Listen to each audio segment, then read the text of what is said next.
Iniciamos. Buenos días, tardes o noches, de acuerdo a la hora que nos estén escuchando. En esta ocasión tenemos, bueno, no en esta, como siempre tenemos invitados de superlujo, en esta ocasión tenemos a un invitado que está considerado dentro de los 10 más importantes ejecutivos de recursos humanos en México, de los 10 top performance ejecutivos de recursos humanos en México, donde vamos a procurar tratar dos temas que vayan a ser de mucho interés. El primer tema es un tema que a veces estamos alejados la gente de recursos humanos y creo que más tarde que nunca nos viene muy apresurado este cambio, que es la inteligencia artificial. Eh, Nos compartió un artículo hace poco, Rogelio, en donde en el artículo dice, recursos humanos tengan mucho cuidado porque son áreas que van a sufrir mucho de recorte de personal, porque muchos de sus trabajos pueden ser sustituidos con inteligencia artificial. Y el segundo tema, que es un tema muy personal, el cual ya hablamos y nos va a dar permiso de entrar en un poquito de intimidad, Rogelio, es uno que puede ser de gran aprendizaje, sobre todo para jóvenes, hombres y mujeres de áreas de recursos humanos, es cómo escalar en el área de recursos humanos.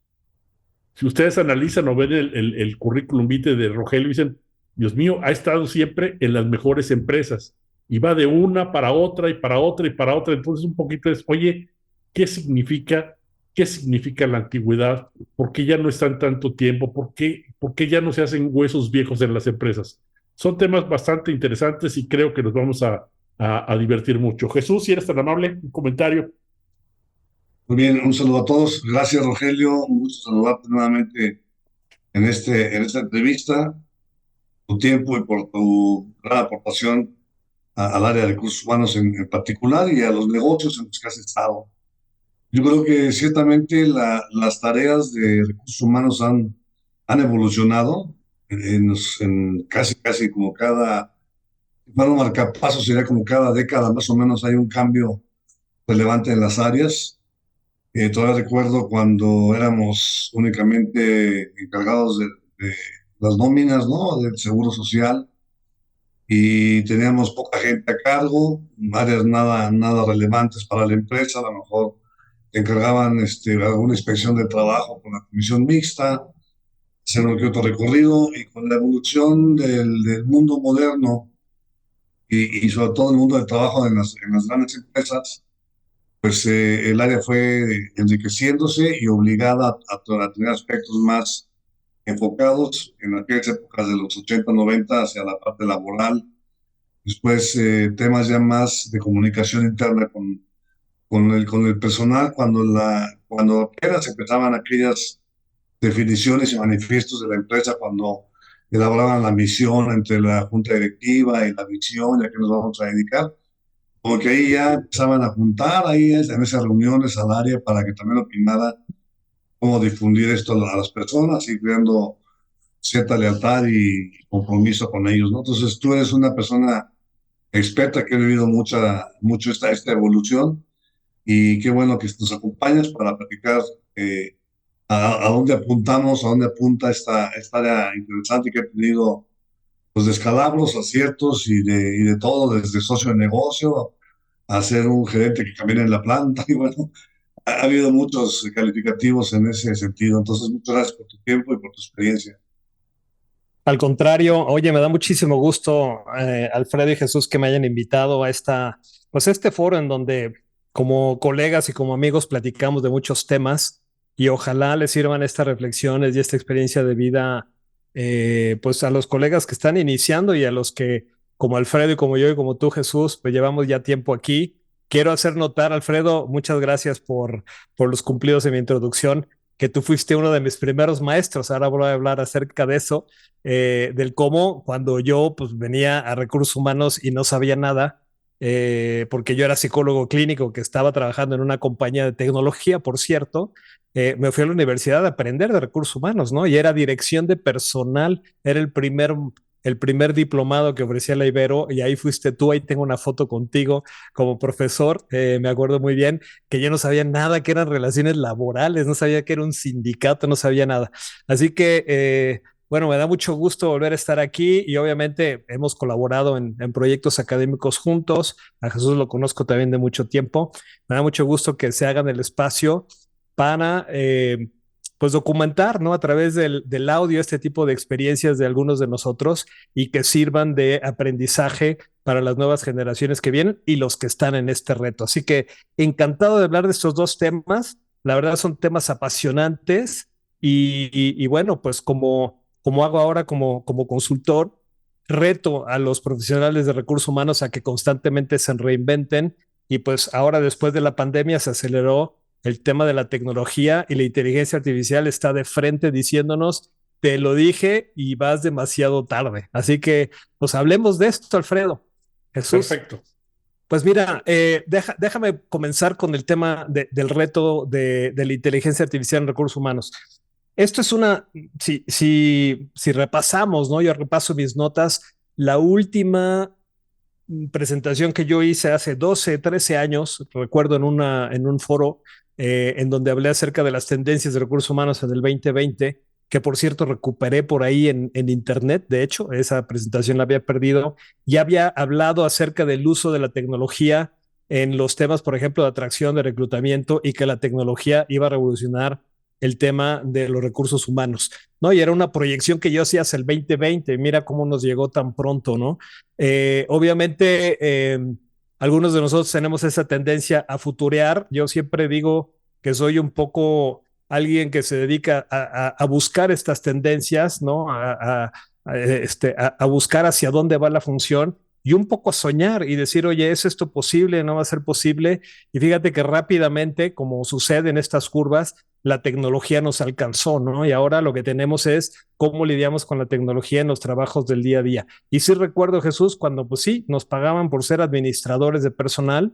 Yo tuve la fortuna de estar en compañías donde recursos humanos sí era un poquitín más socio del negocio, hacíamos temas de talento, de cultura, de desarrollo, y estuve en compañías en donde pues fundamentalmente recursos humanos sí era un partner de negocio y bueno, afortunadamente ha venido evolucionando la función hacia eso, ¿no? La inteligencia artificial es una evolución de lo que ya veníamos viendo, de que la gente de RH tiene que usar tecnología para tomar decisiones, Alfredo y Chuy. ¿Por qué? Porque tenemos que dejar de ser personas que utilizan la intuición y las habilidades blandas para tomar decisiones y voltear a ver qué es lo que nos está diciendo la data, ¿no? La data a través pues, las que generan la empresa para tomar decisiones de personas y de procesos de gente, ¿no? Acuérdate que nosotros manejamos 40 o 50% del costo de las compañías, a veces más dependiendo de la compañía, a través de la nómina y nunca hacemos una gestión numérica más que contable de ella, ¿no? Y tenemos, como les digo a mis colegas y amigos, más puntos de data de las personas que las compañías de los clientes y no sabemos utilizar la data para poder tomar mejores decisiones. Entonces, este tema del uso del uso de la información para tomar decisiones es una tendencia que ya se venía viendo desde hace mucho tiempo y había forzado que la gente de RH se formara y se entrenara en el uso pues ahora sí que el estudio de la ciencia, de la estadística avanzada y de los algoritmos que se empezaban a vislumbrar como pues, algoritmos de inteligencia artificial, porque eran algoritmos que lograban la predicción, ¿no? Algoritmos matemáticos al final, escritos por el hombre, ¿no? Para poder predecir ante mecanismos de iteración y de estadística, pues puntos de conexión, ¿no? Y poder hacer con predicción estadística, contestar una pregunta, ¿no? ¿Qué tan listo está ese sindicato para firmar o no una ratificación? ¿Qué probabilidades tenemos de que este empleado vaya a renunciar? ¿Qué probabilidades tenemos de que en los próximos 5 años tengamos a la fuerza de trabajo lista en estas habilidades si seguimos invirtiendo lo que estamos invirtiendo? Y son preguntas que los líderes siempre han buscado que les contestemos numéricamente y siempre les contestamos pues con los lenguajes del típico recursos humanos, ¿no?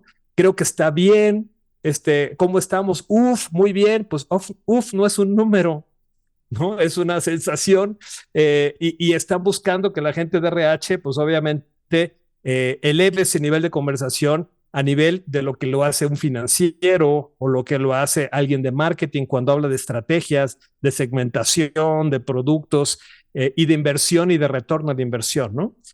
Nos llega la pandemia y entonces se acelera este tema de la transformación digital en donde tenemos que utilizar plataformas para colaborar. Y fue donde nos dimos cuenta que la transformación digital se aceleró. Entonces, es evidente que recursos humanos se quedó atrás en el uso de plataformas y tecnología y que el hecho de que cambió la forma de trabajar, porque tuvimos que colaborar digitalmente en muchas ocasiones y a nivel mundial, pues las grandes compañías que tenían estas plataformas se volvieron millonarias, ¿no? Estamos hablando de Zoom, mismo Microsoft con la suite de colaboración y muchas empresas que vendían suites no solo de comunicación, sino también de colaboración, de entretenimiento como Kahoot, de gestión de proyectos y obviamente pues todas las plataformas que te permitían compartir archivos nos permitieron ver que sí podíamos trabajar de manera digital y maximizar el trabajo remoto. Esto tuvo implicaciones también, obviamente, en la forma de manejar la flexibilidad, está teniendo implicaciones en la productividad, positiva en muchos sentidos, negativa en muchos sentidos emocionales, pero lo que finalmente nos dimos cuenta es que recursos humanos tenía un déficit en el uso de plataformas por su falta de conocimiento, también es cierto por la falta de presión de los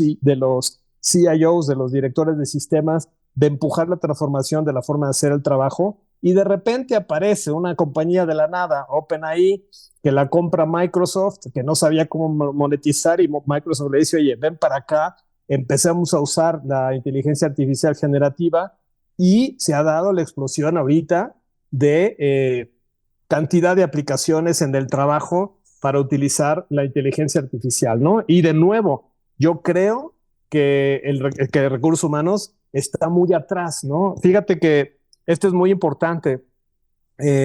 No solo Microsoft, sino también Google tiene, no solo con la computación cuántica, sino también lo que es inteligencia artificial generativa con plataformas como BART en su buscador y también Duet ahí, que es una plataforma de asistencia en el trabajo que está ya en prueba y que ya está en los laboratorios para, básicamente, es una nueva forma de hacer las cosas y hacer más cosas. Entonces, ¿qué es lo que tiene ahorita el reto la gente de recursos humanos? Primero, entender qué significa esto de la inteligencia artificial, entender también que va a ser responsabilidad de usarla para cambiar la forma de trabajar y muy importante, y yo como decía en este artículo que mencionabas, Alfredo, es primero no tenerle miedo y segundo entender que la tecnología nos va a servir para maximizar la experiencia del colaborador y ayudarle a hacer un mejor trabajo. Yo creo que este es un tema muy importante que tenemos que entender. Sí va a estar en riesgo, o sea, todos los estudios, fíjate, hay 3 datos que yo te voy a dar. El 2 de mayo del 23, el CEO, este CEO que se apellida Krishna de IBM, anunció que el 30% de las posiciones de back office de IBM, de la corporación IBM, iba a ser reemplazada por la inteligencia artificial en los próximos 5 años. Hablaba de las funciones de back office. Me da mucha tristeza que la función de recursos humanos se perciba como back office, pero ahí le van a caer en el diente. Ok, si yo fuera recursos humanos de IBM, me estaría preguntando, oye, ¿voy a reemplazar? No, a lo mejor voy a dejar de contratar y voy a tener la oportunidad de transformar esos trabajos repetitivos que están en riesgo, que son trabajos, Alfredo, pues que tú y yo sabemos que son trabajos repetitivos, que no implican un uso de habilidades cognitivas superiores, que no implican hacer juicios, que no implican la generación de innovación, que no resuelve problemas complejos, sino que usan plataformas muy sencillas para repetir el mismo trabajo 500 veces. Esos trabajos van a desaparecer y van a ser reemplazados pues, por algún chatbot o alguna suite que nos permita que esos trabajos se lleven a cabo. Ejemplo, la asistente ejecutiva. Hoy Microsoft en Teams y a la nueva versión ya te permite generar minutas, ya te permite saber qué dijo cada quien y hacerte un resumen. Lo mismo está haciendo Duet en Google, ¿no? Con su plataforma. Vas a poderle decir, hazme un resumen, escribe un correo, mándale un mensaje al equipo. Ya las asistentes, pues ya no van a existir, se van a tener que transformar para hacer otro tipo de soporte administrativo. Y ahí es donde viene el tema de el reskilling y el upskilling. Entonces, primer tema y primer reto es que la gente de recursos humanos tiene que entender qué es esto de la inteligencia artificial, en dónde nos va a impactar y dejar de tener miedo, ¿no? Todas las cifras son espeluznantes. Goldman Sachs habla de que va a haber más de 300 millones que están expuestos a reemplazarse por inteligencia artificial. El Foro Económico Mundial dice en los 5 próximos años 80 millones de puestos, pero que se van a crear más de 60 de mejor calidad, 60 con habilidades superiores, 60 con gente que sepa utilizar estas plataformas, con totalmente habilidades nuevas y diferentes, ¿no? Y obviamente, pues esas 80 que van a ser reemplazados, pues son obviamente posiciones que hacían trabajos que no implicaban realmente habilidades buenas, ¿no? Va a haber puestos en la RH que van a estar en riesgo. Un analista de beneficios, por ejemplo, o un coordinador de nómina. Bueno, ¿cuáles son los trabajos que van a estar más seguros? Los que piensen, los que entiendan cómo hacer una estrategia, los que resuelvan problemas complejos, los que tengan que contar historias y comunicar y motivar al equipo. O sea, por ejemplo, los CHROs pues van a estar tranquilos, pues los CHROs son estrategas por definición, ¿no? ¿Cuáles van a ser los que están en riesgo? Pues los que se dediquen a hacer trabajos meramente repetitivos, ¿no? Hay un estudio muy interesante de una compañía que se dedica a hacer este tipo de visionamiento, que se llama la Academy for Innovate HR, que habla acerca de estos, ¿no? Los trabajos que son repetitivos y que tienen baja complejidad van a desaparecer. Los trabajos que no son repetitivos y que tienen alta complejidad, como por ejemplo el encargado de diversidad, la cabeza de talento, el especialista, un especialista en RH, pues con estas habilidades de cercanía con el negocio y conocimiento de la tecnología, pues van a sobrevivir y estos son los roles.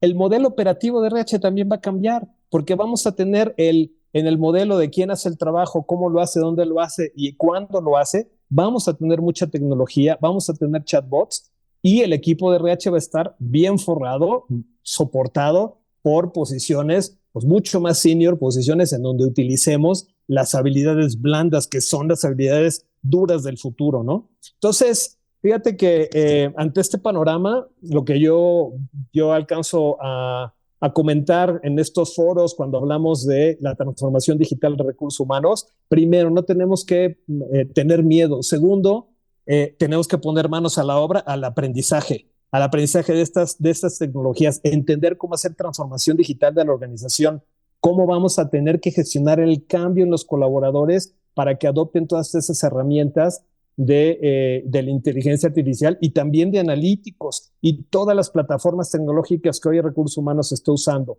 Ponerlas al servicio de una mejor experiencia del colaborador, no utilizarlas porque sí, sino con un propósito, mejorar la experiencia de las personas. Y obviamente sí se van a reemplazar estos trabajos en RH, pero se van a transformar en trabajos mejor pagados, con mejor experiencia y con trabajos que realmente generan una contribución. Entonces, pues sí, la tarea es, tienes que estudiarlo y tienes que ver cómo se liga. Sí. Ahora, Rogelio, ¿tú crees que estén preparadas las gentes de recursos humanos? Yo escuché tu foro de hace muchísimos años de megatendencias, megatrends de todos estos, y después tuve yo una intervención, también comparte con la Universidad Iberoamericana, con el banco, porque cuando se dice un chisme, se dice el chisme completo. Lo tuvimos okay. Con Banorte, cuando estaban ellos en el proceso de Mujer Banorte y todo esto. Y estuvimos hablando con las gentes del área de recursos humanos específicamente. Y yo les decía, oigan, a ver, les voy a dar un ejemplo y ustedes me dicen, ¿creen que pase esto o no? Le digo, yo voy me levanto en la mañana, voy con mi teléfono, voy a comprar el periódico, acerco mi teléfono al puesto, me va a dar alguna señal o algo así, ya puedo yo abrir y me da el periódico y va a funcionar esto. ¿Esto qué significa? Que cada vez se va a utilizar menos el dinero hasta que llegue un momento en que no tenga uso el dinero. Aquí les hago la pregunta, ¿ven esto que puede ser posible, sí o no? Y se hizo una charla, dijimos unos sí, otros no, más pronto que más pronto. Pero la pregunta que yo les decía es, ok, ustedes son recursos humanos, qué están haciendo, porque Correcto. van a desaparecer las sucursales de los bancos. Por supuesto. No está en nuestras manos, no lo podemos hacer, no estará en nuestro nivel, no está en nada. Y ahora regreso a decirte, yo creo que, esa es una opinión muy personal, tú me dirás la tuya o Jesús también. Yo creo que no se vende Banamex porque Banamex es un gran cascarón, porque lo que vale de Banamex ahorita son el gran número de sucursales, pero en un momento lo que dicen es la tecnología ya superó estas sucursales. Ahora un Oxxo es una sucursal bancaria, un escritorio y una computadora es una sucursal bancaria. Entonces dicen, ¿qué voy a comprar? Voy a comprar rentas, lugares y todo eso. No creo que tenga mucho valor, porque la tecnología en este tipo de negocios lo cambió muchísimo. Hace cuando menos 4 o 5 meses que no me paro en el banco, y cuando me voy al banco hay una fila no muy grande para ir a los cajeros y hay alguien que te guía. Y hay una o dos cajas para viejitos o gente que de a vida no tienen una idea. Entonces, la tecnología está transformando totalmente a muchos negocios, Total. pero yo tengo la impresión de que el área de recursos humanos siguen todavía haciendo reclutamiento, selección y todo eso con la misma receta de hace 30 años. Sí, por supuesto. Ahí lo que estás hablando es la falta de involucramiento y creo que si hoy escribiera un libro, un artículo del por qué recursos humanos falla o por qué quieren eliminar recursos humanos de la faz de la tierra, cómo funciona, una de ellas es porque no conocen el negocio. Es decir, si conociera bien el negocio y conectara puntos con literatura, con entender qué está pasando en el mundo, simplemente pues léete el artículo que acaba de publicar McKinsey, ¿no? En donde dice pues cuáles son las cosas, las grandes cosas que están cambiando el mundo, y pues el uso de la inteligencia artificial es una de ellas. Pues aquí está, o sea, la tenemos enfrente. Mucha gente no lee este tipo de cosas, no se da cuenta que ya están aquí y que habla de los 10 cambios que están transformando la organización.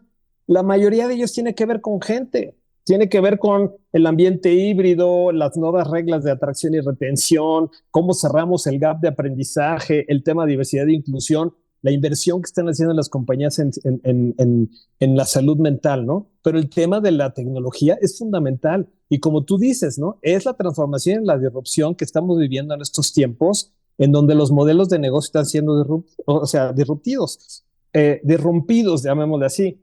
El ejemplo que acabas de dar del banco, ¿no? Hoy una compañía que se dedica a hacer tiendas de conveniencia con una tarjetita que se llama Spin ya tiene 40 millones de clientes. ¿No? Para que tengas una idea.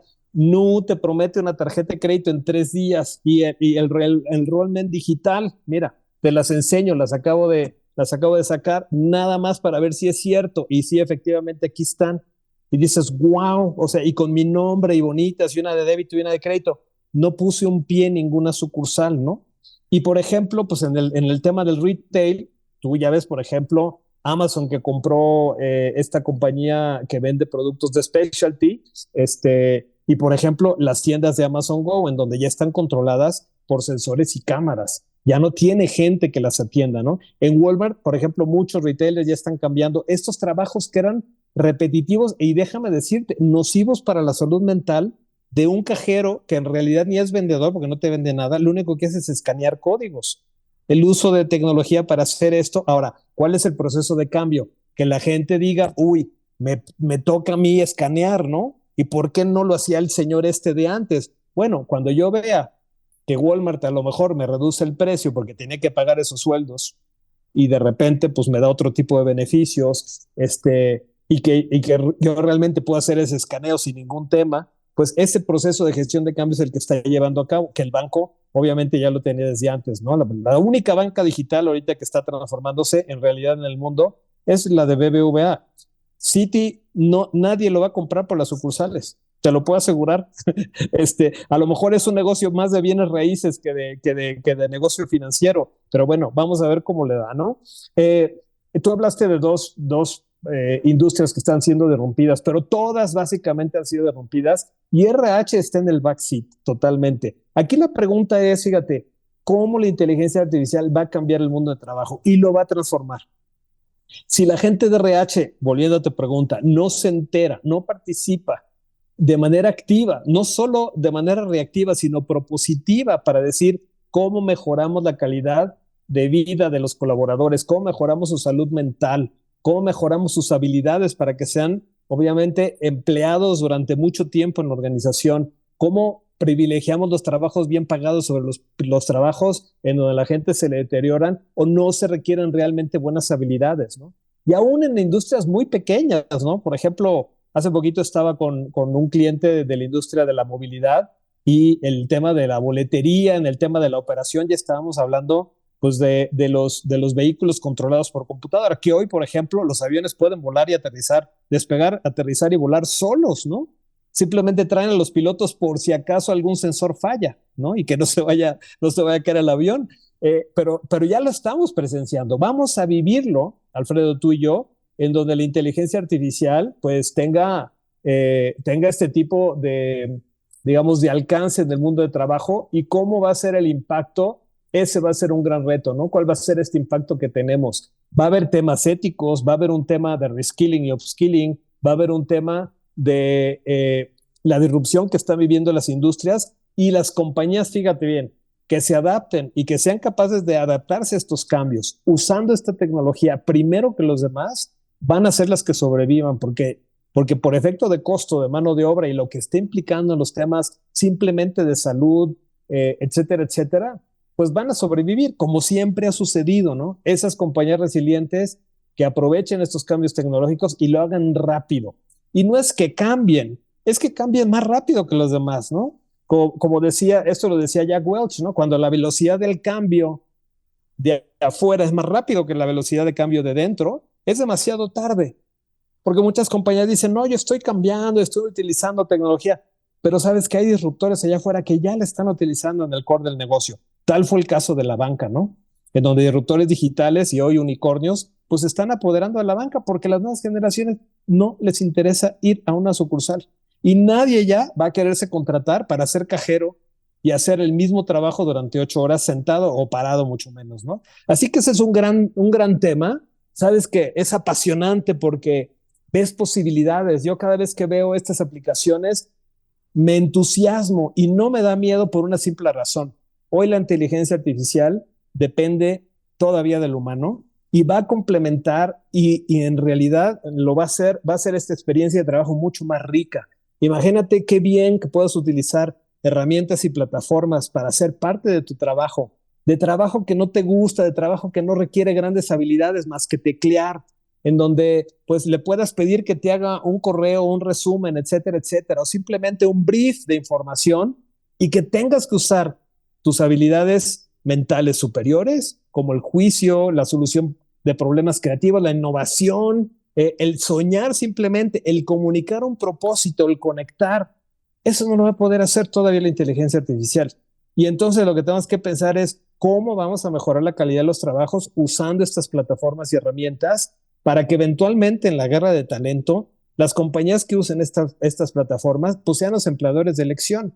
Y va a haber muchos que se queden, pues sí, se queden congelados, se queden pasmados, que no sepan cómo utilizar esto y sigan utilizando las viejas fórmulas del trabajo repetitivo, que no utilicen las plataformas digitales, que no se transforman y se disrupten, se hagan la disrupción ellos mismos y se van a quedar entonces sin negocio, sin clientes y sin empleados. Esa es la parte más crítica. Creo que recursos humanos tiene que tener este liderazgo de pensamiento y poner estos issues en la mesa para decir, señores, tenemos que transformarnos. La forma de trabajar, el perfil de la gente, la forma en que hacemos negocio y utilicemos estas plataformas de una manera más adecuada. Te voy a poner un ejemplo. Ahorita estuve en la tarde con un cliente y la gente de RH me decía, tuvimos que pelearnos con el director de sistemas para que nos dejara utilizar ChatGPT en el trabajo y poder bajar, por ejemplo, todas las aplicaciones, los add-ons o los add-ins que tienen las plataformas, por ejemplo, ¿no? de Microsoft para usar inteligencia artificial. Bueno, ¿Y cuál era el problema? Cybersecurity. Oye, ChatGPT es seguro, los links no te van a robar información, lo vamos a utilizar. Era como me estoy remontando a 10, 12 años atrás, Alfredo, de la discusión si le dejamos la internet o no a la gente. ¿Qué iba a hacer se iba a dedicar todo el tiempo a estar chateando y mandando correos y a consultar la web? Y se acabó esa conversación. Porque al final todo... Pero tal vez en ese entonces tenía más razón, porque mucho del problema que existía en las organizaciones era el ancho de banda. Entonces decías, acceso, pues claro. yo tengo apenas un E1 y si empiezan todo el mundo a utilizar el Internet, pues me lo van a quemar y entonces ya no voy a poder hacer las operaciones normales. Pero era mucho por incapacidad de la misma organización. Sí, absoluto. No, y también había temas éticos, ¿eh? De seguridad interna. Sí tiene razón de ancho de banda, pero la problemática, y a mí me tocó estar en Europa cuando veíamos esta problemática, era la gente se iba a distraer, la gente iba a estar navegando, la gente iba... Oye, les decía, es que ya los teléfonos lo tienen, hoy tenemos 5G. Si no le dejas utilizar estas plataformas, las van a hacer en su teléfono. Aquí debe de venir de alguna manera una directriz, un gobierno corporativo desde el punto de vista de nuestra compañía, cómo vamos a utilizar la inteligencia artificial y tener una estrategia del uso de estas plataformas. Tampoco nos lo tienen que dejar todo a nosotros, porque las aplicaciones no solo tienen que ver con recursos humanos y el trabajo, tiene que ver con todas las industrias, ¿no? Y en todos sentidos, desde la inversión, la banca personal, el uso de agendas, el uso de, por ejemplo, los diseños, la arquitectura, todos los campos están siendo, digámoslo así, beneficiados con aplicaciones de inteligencia artificial que te va a cambiar la forma de trabajar. Creo que tenemos que tomar un rol mucho más activo para poder estar en el driving seat de cómo vamos a utilizar la inteligencia artificial. Y lo que escucho hoy, sobre todo en México, es temor, miedo y mucho tiene que ver con el desconocimiento. Y que de estas cosas todavía no se está hablando, Alfredo. Se está como mitificando este tema, ¿no? Hay que hablarlo, hay que decirle. Rogelio, beneficio. Adelante, Jesús. No, perdón, mira, muy interesante la visión que tienes y yo quiero trasladarme a una problemática actual, no únicamente en México, sino que esto es más como latinoamericano, ¿no? Esta convivencia generacional que existe entre gente muy joven que obviamente aprenden o aprendieron de una manera muy rápida y gente que ya está generando antigüedad, como la que decía Alfredo, pero que realmente son talento, calificados como talento por su capacidad de adaptación, su habilidad para coordinar personas, su sentido del logro en las metas que son fijadas, etcétera, ¿no? Entonces, este encuentro de generaciones y de celeridad en cuanto al aprendizaje no lo está tomando de todas las universidades con nuevas materias que ayuden a esto, pero tampoco lo está tomando la empresa de decir, a ver, el área de capacitación y desarrollo tiene que incorporar estas materias o estos aprendizajes o estas pruebas, o vete a tomar un diplomado de diferente manera, no como lo hacíamos, que vas a un cursito una semana a ver qué aprendes, sino es totalmente aplicado, ¿no? Todo un currículum, Jesús. Tienes totalmente la razón. Pero fíjate, y más que ir a las universidades, yo desde un punto de vista del profesional de RH que está encima de la estrategia, me tengo que hacer las siguientes preguntas y te voy a decir 1, 2, 3, 4, 5, pero es sentarte con el CEO y decir, oye, ¿a dónde va la organización? ¿Hacia dónde vamos? Oye, pues vamos ya no hacia la banca tradicional, vamos hacia la banca electrónica. Fantástico. Oye, ¿hacia qué tipo de negocio vamos? Oye, habilitado por algoritmos de inteligencia artificial, la gente tiene... Perfecto. Primero, tienes que identificar dónde está tu gente y levantar un inventario de dónde está hoy la gente. Tu composición de generaciones, lo que se llama el readiness digital, qué tanto estás listo para abordar ese nuevo negocio. Y segundo, obviamente, entender cuáles son las habilidades del futuro que vas a requerir en tu industria, porque no todas las industrias requieren todo, ¿no? Hay industrias que ya están totalmente transformadas. Hay industrias que son nativas digitales, que no necesitan más que continuar. Y entonces vender una estrategia de cierre, de reskilling y upskilling dentro de la organización, porque te va a salir más barato entrenar a la gente que contratar los talentos que todo el mundo se los está peleando allá afuera a billetazos. Entonces, ese es un tema en donde RH tiene que estar en la mesa de la estrategia y decidir, oye, ¿hacia dónde va nuestro negocio y qué habilidades requerimos de futuro? Entender dónde estamos hoy y ponerle el tamaño a la brecha y decir, miren, tenemos una brecha de 3 años de trabajo. Estas son las habilidades, este es el tipo de perfil, porque si no, olvídate de la nueva estrategia de negocio. Si no tenemos gente que haga el trabajo con esas habilidades, olvídate de la universidad. No vamos a poder atender a los clientes, ¿no? Ese tema de reskilling, upskilling es fundamental y no estamos siendo reactivos. No estamos yendo con, oye, necesitamos gente, contratar. Y claro, reclutamiento y selección sale corriendo a buscar perfiles, pues resulta que no los encuentran y están sacándose uno del otro a billetazos, está generando una guerra de talento. Y en esta guerra de talento ya sabemos quién ganó. Ganó el talento, no las empresas. Ahorita el que está bien preparado, el que está bien entrenado, el que está listo, va a tener todas las oportunidades del mundo. Entonces, a partir de ahí yo te diría en el tema de skills, el trabajo de RH es un tema estratégico desde el punto de vista de tener o no las capacidades para poder ejecutar un plan de negocios. Punto, porque si no, todo lo demás es sueño. O sea, oye, vamos a ser disruptivos digitales. Fantástico. Si no tienes gente que te trabaje y que entienda qué significa trabajar digitalmente, olvídate.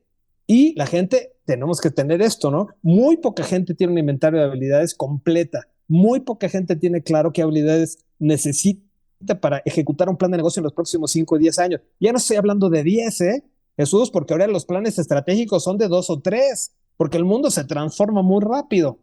Nadie, o sea, muy pocas compañías están haciendo ese ejercicio de estrategia y diciéndole al director general, o trabajamos en el reskilling o upskilling de la gente y utilizamos el talento de toda la fuerza generacional que tenemos, desde los tradicionales hasta los centennials, que yo sí creo en la complementariedad de todas las generaciones, no vamos a lograr el plan de negocio. Mira, las nuevas generaciones sí son digitales, nacieron con la internet, pero a ver, resolución de problemas críticos, innovación y creatividad, resiliencia.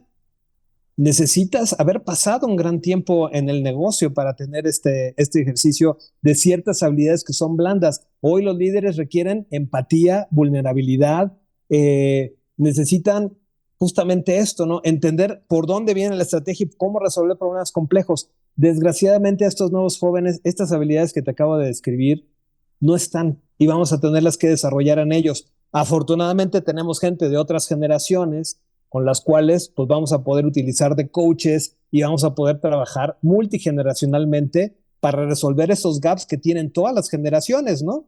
Por ejemplo, las viejas generaciones sí tienen gaps digitales, pero muchos de ellos, más del 80% en los últimos estudios, están dispuestos a aprender si les enseñas, ¿sí? Entonces hay que incluirlos en el proceso de transformación. No segmentarlos y desecharlos, ¿no? Como está pasando. La mayor discriminación que está viviendo hoy la industria es la discriminación de la edad, no la discriminación de género, ¿no? Y eso es un problema porque es justamente los que crecimos sin tecnología y tenemos muchas de estas habilidades que muchas de las generaciones jóvenes necesitan, Jesús. Es cierto. Y también, como bien decías, la información, porque a veces hay muchos mitos en estas nueva información y que ven todo que va en el otro mundo. Por ejemplo, se habla de la nube. La nube no existe. La nube no está en el cielo. Toda esa información está en servidores físicos en determinados lugares y tú decides si la tienes dentro de tu empresa o alquilas afuera, pero está en un lugar, en un receptorio, en un edificio que a eso se dedica. 2, Internet a nivel mundial, hasta a la fecha del día de hoy, es un cable, punto, es un cable, ya sea marino o algo así, o sea, es un ancho de banda. Sí es un ancho de banda, pero a final de cuentas te van a poner en punto y tono igual que el teléfono de hace 30 años. Es decir, no existe eso de que todo esté en la nube y todo lo cargan, no es cierto. Todavía hasta el día de hoy, todo es por un cable. Está en proceso de transformarse. Y por cierto, es un mexicano en Glasgow que está trabajando en ese proyecto donde están construyendo 35 satélites para tener la primera red de internet que pueda tener que sea totalmente libre de cable. Sí, tal cual. Sí, obvio. Fíjate que sí, o sea, las implicaciones que está teniendo, yo me quedo con esta gráfica en donde vemos la capacidad de adaptación del hombre y la velocidad con la tecnología, que la tecnología está creciendo a través del tiempo y cada vez hay una brecha más grande. El trabajo de nosotros es cómo acercamos esa brecha entre la tecnología y la capacidad del hombre de utilizarla a través de estrategias con propósito para, obviamente, fíjate, enriquecer la experiencia humana del trabajo, no reemplazarla, enriquecerla, utilizar lo mejor del pensamiento y la creatividad de la persona y lo mejor de los algoritmos tecnológicos y la tecnología que está en nuestras manos ya para poder mejorar el impacto y el propósito que tenemos del trabajo. O sea, yo lo que estaría viendo es una transformación del trabajo hacia más humanizarla versus tecnologizarla. O sea, es al revés, es usar la tecnología para humanizar el trabajo, para volverlo, para que nos enfoquemos más en el propósito, para que nos enfoquemos más en la sustentabilidad, en el bienestar y en la prosperidad versus en la enfermedad, que la tecnología nos ayude para identificar riesgos y podamos tomar mejores decisiones y no las tonteras que hacemos de repente y que tenemos que parar, ¿no? A nivel mundial, las grandes cosas que hemos hecho por la falta de información. Entonces, yo realmente, digo, a nivel de mi carrera he sido un optimista, he sido alguien que ve hacia el futuro y siempre digo, mira, siempre habrá alguien que lo haga, siempre habrá algún loco que se anticipe. La tecnología, bueno, pues obviamente hay gente que ha trabajado muchísimo en esto y nos toca, ahora sí que a nosotros, algunos de nosotros, a bajar el balón a la cancha y decir cómo vamos a usar y cómo vamos a utilizar estas plataformas y esta tecnología para beneficio de la fuerza de trabajo a nivel mundial, que nos genere bienestar, que nos genere este sentido que necesitamos, obviamente, de sentido de propósito y de conexión que hoy está totalmente perdida. Dejar de ver el trabajo como un castigo y verlo como una oportunidad de cambiar el mundo utilizando nuestros talentos, ¿no? Ese es el gran reto que tenemos. A mí me gustaría ver, por ejemplo, en vez de pérdida de empleos, en vez de pérdida de empleos que están expuestos, es cómo vamos a sacarle jugo, cuánta más productividad y bienestar va a haber a través del uso de inteligencia artificial. Ese es un gran reto. ¿Hay temas éticos? Sí. ¿Por qué? Porque eventualmente los algoritmos van a hacer lo que le digamos nosotros, ¿no? Hay sí plataformas de machine learning y todas estas plataformas aprenden, pero siempre va a haber directrices.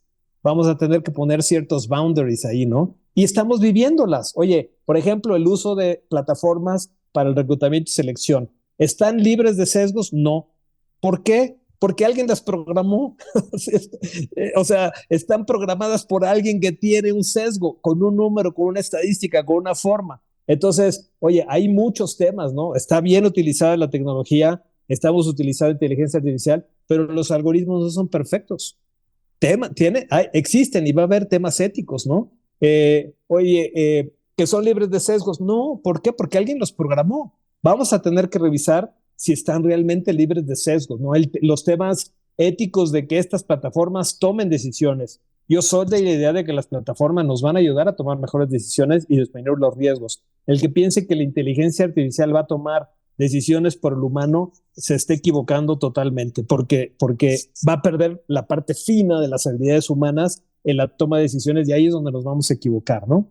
Pero te digo, yo soy totalmente optimista de que esta nueva era de la tecnología que se deriva en inteligencia artificial o en algoritmos altamente eficientes y que aprenden solos, nos van a permitir mejorar la calidad del trabajo e idealmente el output, que sea un output mucho más rico, mucho más humano y que utilicemos la tecnología pues para generar bienestar, ¿no? Y no nada más dinero en las organizaciones. Este es el gran reto que tenemos y ojalá sea recursos humanos el que ponga en la mesa este tema para discutir ante los líderes de los negocios, ¿no? Y no venga nadie más a hacerlo.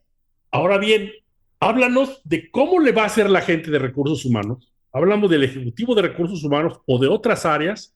¿Cómo va a poder hacer para escalar en este complejo mundo? Y háblanos un poquito de tu vida. Háblanos de cómo le hiciste para estar en los 10 top performance ¿Cómo le has hecho durante todo el tiempo para decir, oye, no estoy mucho tiempo, ¿qué hago? ¿Tienes padrino? ¿Tienes un promotor?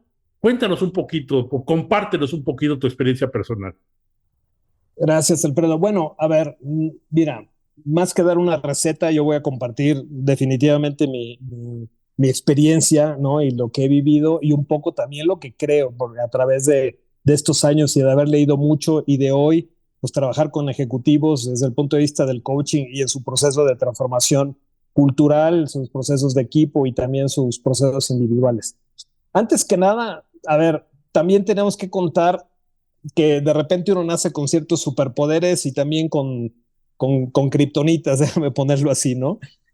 Uno de mis superpoderes es la adaptabilidad y el aprendizaje continuo. Soy muy inquieto intelectualmente desde que estudié psicología y a la mitad de la carrera me puse a estudiar medicina y luego terminé recursos humanos porque mi papá perdió su trabajo y dijo, oye, ya deja de estudiar otra segunda carrera, pues ponte a trabajar y empecé en un área donde yo no conocía nada, me tuve que meter a la Ibero a aprender qué era recursos humanos, luego me metí a estudiar finanzas, me metí a hacer un diplomado en tecnología, terminé trabajando en una compañía de IT, en donde llegué a ser gerente de recursos humanos.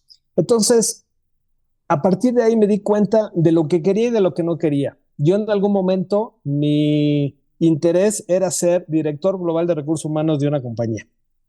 Y me hice la siguiente pregunta, ¿qué necesito hacer para llegar a ser director de recursos humanos de una compañía? ¿No? El director global de recursos humanos de una compañía. Experiencias relevantes, Alfredo. ¿Sí?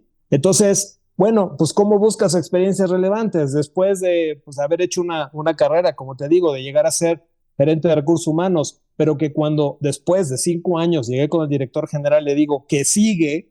Me dijo, pues mira, renuncia y vete a buscar oportunidades a Estados Unidos. De repente apareció PepsiCo, me ofreció una oportunidad y la primera pregunta que hice en PepsiCo es, ¿qué posibilidades hay de que yo salga de México? Porque yo pues, no me quiero quedar en México, porque quiero aprender otras formas de pensar y aprender de otros negocios. Y me dijo, sí, aquí hay oportunidad porque es una compañía global. Al año y medio ya me estaba yendo a Nueva York a una posición global en compensaciones. Implicó que me puse a tener que estudiar compensaciones. Me escogieron porque las entendía, pero tuve que ser especialista porque era ahora sí que el especialista, llaman así un centro de expertise a nivel global. Me promovieron ahí, regresé a Latinoamérica, tuve que irme a vivir a Venezuela, tuve que irme a vivir a Chile, regresar a México, después de haber vivido en Nueva York. Y ahí, fíjate, lo que mucha gente no ve es el precio que tienes que pagar para tener estas experiencias relevantes. Moverte con tu familia, sacrificar con los hijos el tema de las escuelas, las amistades, tus hábitos del día a día, lo que son fáciles y tener que llegar a un lugar nuevo, rápidamente ubicarte, vivir y cuando estás colgando cortinas y pintando te dicen ahora te tienes que ir a otro lado porque hay otro reto distinto. Entonces, de entrada, cada una de las posiciones a las que yo me he movido y como tú bien dices, ¿no? He tenido muchas oportunidades de aprendizaje, siempre me hacía la siguiente pregunta, ¿qué posición puedo llegar a tener después de esta nueva posición? ¿Y qué voy a aprender ahí? ¿Cuál va a ser mi contribución? Si tú me escucharas haciendo una entrevista con estos directores generales o incluso con los headhunters cuando me promueven o me han entrevistado para estas posiciones, primero yo les digo, mira, el dinero a mí no me interesa. El dinero es una consecuencia del nivel de responsabilidad y el impacto que tengas. ¿Cuál es el reto ahí? ¿Qué voy a aprender? ¿Qué me van a dejar hacer? ¿En qué voy a contribuir? Y si no había ese reto, yo me quedaba donde estaba. Y si había ese reto, volteaba a la organización y decía, oye, ¿qué tal el trabajo que está aquí? Ya logré mi misión, logré mi proceso de transformación, dejé un equipo mejor del que tomé cuando llegué, he aprendido todo lo que podía aprender y normalmente en las compañías donde sí me quería quedar, preguntaba, ¿qué oportunidad hay para mí después? ¿En dónde puedo seguir creciendo? Y cuando no veía esa respuesta clara, decía, chao, y me iba a una nueva compañía.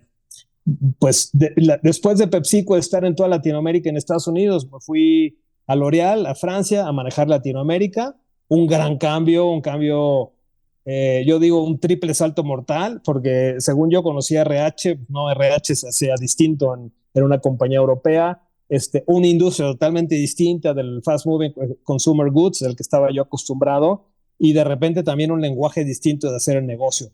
Pues claro, me intoxiqué de cambio y tuve que vivir un proceso de adaptación y resiliencia muy grande. Aprendí muchísimas cosas, pero también dejé una gran contribución ahí. Después estuve en España, después regresé a México a ser VP de Recursos Humanos en Cemex, aprendí de otra industria y siempre con la siguiente pregunta, Alfredo, de nuevo, ¿cuál va a ser mi propósito? ¿Qué voy a hacer después de esto? Te voy a dar un ejemplo. Había estado en posiciones regionales, ¿sí? Por ejemplo, en L'Oréal había sido pues, director de América Latina, fantástico. Pedí que me movieran un negocio y me dijeron, no, aquí te vas a quedar 10 años haciendo lo mismo. Dije, esta no es mi compañía, me voy a ir al Grupo Santander a manejar todos los centros de expertise. Mi jefe duró 6 meses después de que entré a trabajar con él y al año él salió del grupo y me quedé yo solo. Aprendí grandes cosas de la industria bancaria, aprendí de política, aprendí de banca, aprendí de tecnología, hice 1000 cosas ahí y en Cemex manejé, ahora sí, como VP de Recursos Humanos, un gran negocio operativo en donde tienes que estar metido en el negocio, donde tienes que estar metido en las relaciones laborales, donde si no haces bien tu trabajo se te muere gente porque te estalla un horno, ¿verdad? O atropellan gente en la calle y aprendí muchísimo de relaciones laborales porque pues teníamos grandes centrales sindicales alrededor y fue aprendizaje. Eso es lo que yo quería, seguir creciendo. Mi visión de una carrera es necesitas aprender y al mismo tiempo hice mi trabajo desde el punto de vista académico, o sea, no nada más aprender de la experiencia. Y si te fijas, en cada uno de los momentos de mi vida, cuando yo necesitaba estas habilidades, pues me metí a estudiar programas. Cuando estuve en Estados Unidos hice una maestría en recursos humanos. Cuando estuve en Cemex me metí y en Coca-Cola FEMSA me metí a mis primeros programas de coaching, por ejemplo. Cuando estuve en EDS y tenía un jefe financiero, me metí a estudiar finanzas. O sea, he estado siempre buscando el tema de seguir afilando el hacha para poder hacer un mejor trabajo. Yo veo que al final el tema de la carrera, pues ahora sí que no, es un viaje, no es un destino. Y mucha gente piensa que el destino es encontrar un trabajo en una compañía y estar bien durante muchos años. Yo el tema de la antigüedad, perdón, no me malentiendas, puede haber gente que tenga una carrera muy rica, ¿no? Y conozco varios. Por ejemplo, Jean-Claude Legrand, que era compañero mío en L'Oréal, llegó a ser el CHRO de la compañía. Pero él tenía claro que L'Oréal era su compañía e iba a crecer ahí. ¿De qué industria sabe Jean-Claude? Pues de la industria de los cosméticos, de la industria de los perfumes y de la industria de los, digamos, de los productos de belleza. A él no le interesó aprender de nada más, porque él ya tenía claro que uno no quería salir de Francia y que quería ser CHRO de la compañía y por eso lleva 20 y tantos años en la empresa y hoy es el CHRO. Yo tengo hoy justamente, porque en algún momento dije, terminando mi trabajo de CHRO, llegando a ser CHRO, me voy a dedicar a hacer consultoría. Y para la consultoría necesitas tener experiencia relevante en la mayor cantidad de industrias posibles. Conocer la mayor cantidad de industrias, la mayor cantidad de modelos, la mayor cantidad de equipos que hayas manejado en recursos humanos, la mayor cantidad de experiencias relevantes. Y eso fue lo que hice. Pasé, por ejemplo, de trabajar en una compañía como Mead Johnson en Latinoamérica a ser el CHRO de una compañía de bebidas en Perú. Me tuve que mudar, tuve que volver a abrir un departamento en Lima y viajar el 60% de mi tiempo a través del mundo y sobre todo en Asia, porque quería entender la mentalidad asiática en los negocios y hacer una estrategia de negocio de una compañía para darle la vuelta pues, a una compañía que tenía más de 15,000 personas y trabajar en una industria de alto crecimiento, obvio, en un enfoque de una empresa familiar. Y aprendí muchísimo. Me metí a hacer cosas que no te imaginas, Alfredo. Pero dije, ya llegué, ya lo logré, y ahora lo que voy a hacer es cumplir mi propósito. Es ayudar a las personas y a las organizaciones con esta experiencia que tengo. Y por eso me dedico a la consultoría, al coaching y a la docencia. Entonces, yo lo que te digo es, si tienes un propósito, pues sigue tus sueños. También valora las capacidades que tú tienes. Si la resiliencia no es lo tuyo, si la adaptabilidad y el aprendizaje no es lo tuyo, te va a costar trabajo. Mejor quédate en una empresa donde te sientas cómodo, pero ten cuidado porque de repente en vez de tener 20 años de experiencia, tienes un año de experiencia repetido 20 veces. y eso no es una carrera relevante, ¿sí? Y tengo muchos ejemplos de mentores, de mentees más bien, de gente que trabajó conmigo, en donde, digamos, curaba su carrera y hoy son grandes ejecutivos de recursos humanos, y tengo otros donde no había ese interés, donde no había esas habilidades y tienen 20 años haciendo el mismo puesto, tal vez mejor pagados, y ¿sabes qué? Están felices. Entonces, a mí la felicidad fue justamente aprender de diferentes industrias, aprender de diferentes retos, aprender de diferentes alcances y diferentes tipos de trabajos, y también aprender de las geografías y las diferencias culturales. Disfruto mucho viajar, disfruto mucho el entender pues que el punto de vista que tenemos en Latinoamérica o en Norteamérica es distinto al punto de vista que tienen en Asia del trabajo, de las relaciones, de la familia, de las instituciones. Afortunadamente me llevé a mi familia. Mis hijos son, pues yo te diría, totalmente ciudadanos del mundo en ese sentido, y tienen una visión amplísima de la diversidad y de la inclusión que mucha gente aquí, aún en las mejores escuelas, no la tiene. Entonces, fíjate, yo creo que aquí el tema es empezar tu carrera con un propósito. ¿Cuáles son tus talentos y qué tipo de carrera tienes que trazar para aprender lo más que puedas? Para mí, el aprendizaje y la contribución fueron dos factores clave para llegar a donde estoy. Yo hoy estoy en el sweet spot en donde toda esa experiencia la puedo compartir, la comparto contigo y tus escuchas de este podcast, la comparto escribiendo, la comparto en mis clases que disfruto muchísimo porque aprendo mucho y sigo aprendiendo y compartiendo mis experiencias, y la comparto con cada engagement que tengo con clientes, ya sea a nivel individual, con equipos o con organizaciones, con mis puntos de vista para ayudarlos a transformarse y ser mejores. Y ahí es donde yo cumplo mi propósito, Alfredo. Muchas gracias, Rogelio. Me gustaría un poquito, vi muy sonriente a Jesús, porque él ha tenido una experiencia similar, pero dentro de una misma organización. Entonces, Claro. me gustaría un poquito que nos compartieras también un poquito tu propia experiencia, Jesús, para ir cerrando este maravilloso programa del día de hoy. Sí, no, bueno, con mucho gusto. Creo que los retos y la forma como lo narra Rogelio es espectacular. Y yo estaba tomando flashazos de sus comentarios porque al principio uno, estudiando la carrera, se fija una meta. Yo recuerdo que mi objetivo principal, habiendo estudiado en la Universidad de Guanajuato, era llegar a ser jefe laboral de Tremec en Querétaro, ¿no? Era el primer escalón. Y estar 5 años en minería en Guanajuato cuando empecé mis pininos, me di cuenta el sufrimiento de la gente lo peligroso de una actividad como la minería, sobre todo en época tan precaria, acabando los 70, ¿no?